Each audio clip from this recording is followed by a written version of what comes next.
Bom, o Brasil, no primeiro momento, quando explode a guerra, ele tenta acompanhar à distância os acontecimentos, né? O Brasil tinha uma relação muito importante com a Alemanha nazista. Nós tínhamos um comércio crescente com os alemães, era um comércio de compensação. O Brasil tinha muitas vantagens nesse comércio. Tínhamos boas relações com a Itália, ainda no final dos anos 30, porque existia uma colônia italiana enorme no Brasil, né?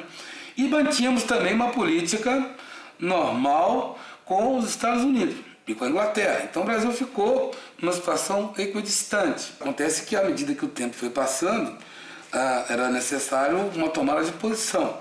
E havia no governo brasileiro dois grupos claramente delineados. Um grupo pró-Alemanha e um grupo pró-Estados Unidos. A decisão coube ao Vargas. E ele acabou, numa solidariedade continental, tomando o lado pró-americano e se colocando contra o eixo. Em 1938, o Palestra joga contra o Corinthians para arrecadar bens, para poder tirar o terceiro clube, que era o São Paulo, da falência. Eles fazem um jogo aqui no próprio estádio Palestra Itália, em maio de 1938, fazem o jogo, chamado Jogo das Barriquinhas. Aí vem os anos 40, começa e há uma campanha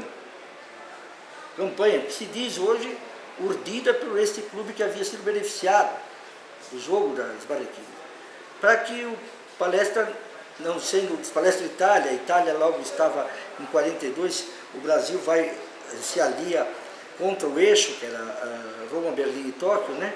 E o Brasil se coloca ao lado dos aliados na guerra, e é uma campanha muito forte para que o Palestra não continue sendo Itália. Há a ameaça da perda do patrimônio, que seria passada a algum outro clube interessado, há a ameaça de sermos eliminados do campeonato, que aliás liderávamos. Mas nós passamos um calor danado por causa da guerra, porque justamente eu, que era sou descendente italiano, a gente ouvia cada uma que não era brincadeira, não. A gente até entende num período de exceção de guerra mundial, o Brasil entrando em guerra contra o eixo, que algumas coisas evidentemente não fossem as mesmas. Mas imaginar que aqueles brasileiros que ali moravam, ou estrangeiros que estavam morando às vezes há 50, 60 anos no Brasil, pudessem eventualmente torcer pela pátria-mãe, ou pudessem distorcer alguma coisa por conta disso, era uma violência. E mais violento, mais estúpido e mais ignorante, e mais fascista, mais totalitário, foi quem obrigou uma razão social e uma razão de tantas pessoas dentro de uma sociedade a ter de mudar de nome. É tudo brasileiro. E o que nós tínhamos a ver com a guerra lá? A guerra lá na Europa? Porque a Itália entrou na guerra. Nós somos brasileiros. O que nós temos é a história. E nós, para preservá-la, fazemos como os índios, né? O bisavô conta para o avô, que conta para o pai, que conta para o filho, que conta para o neto, e assim ninguém esquece. Realmente, havia uma ameaça de invasão.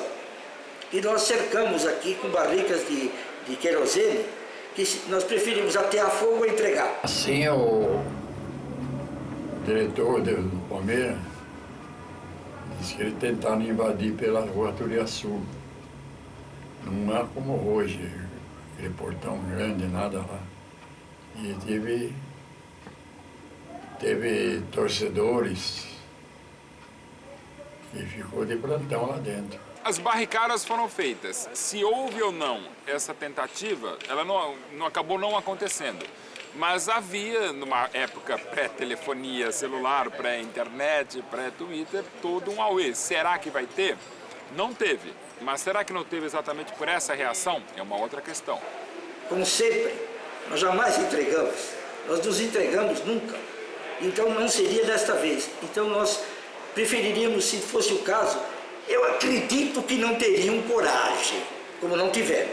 Mas se ameaçassem, nós estávamos prontos a responder. Em 20 de setembro de 42, nessa mesma mesa onde nós estamos conversando agora, possivelmente sentado nesta cadeira, o Dr. Mário Minervino diz uma frase: se não nos querem Palestra, seremos Palmeiras e nascemos para ser campeões. E tudo mudou. Inclusive o uniforme do Oberdan deixou de ser branco para ser azul, para ser azzurro, em homenagem à Squadra Azzurra, a Itália que não tinha mais o nome do Palmeiras, ao Palestra que não tinha, mas aquela alma palestrina permanecia. Quando mudou o nome de Palestra Itália para a Sociedade Esportiva Palmeiras, nós mudamos para Palestra de São Paulo. Tinha um clube aqui de São Paulo que não aceitou, que era o rival do Palmeiras na época. Eu não vou nem citar o nome do clube, porque vou passar por cima disso. Então, ficou aquele ódio em cima da gente, sabe? E a gente nem sabia que tinha mudado o nome. Foi telefonado para a concentração onde estava o elenco e avisaram, os conselheiros, os diretores do Palmeiras avisaram o elenco que havia mudado mesmo o nome, não era mais Palestra de São Paulo, já não era Palestra Itália desde março de 42. Então ele falou, foi mudado o nome de Palestra de São Paulo. Um clube aqui de São Paulo não aceitou. Como é que foi o nome? Sociedade Esportiva Palmeiras. Tinha gente que até chorou. Lima foi um deles que chorou e eu também derramei lágrimas. O Junqueira, que era o mais velho do time, que desde o tempo do Palestra dele jogou lá, desde de 32. Falei, puxa, o que tem de ver a guerra lá e ver o Palmeiras aqui? Por causa da guerra. Aí muita gente aceitamos. E fomos justamente estrear com o nome de Sociedade Esportiva Palmeiras contra São Paulo.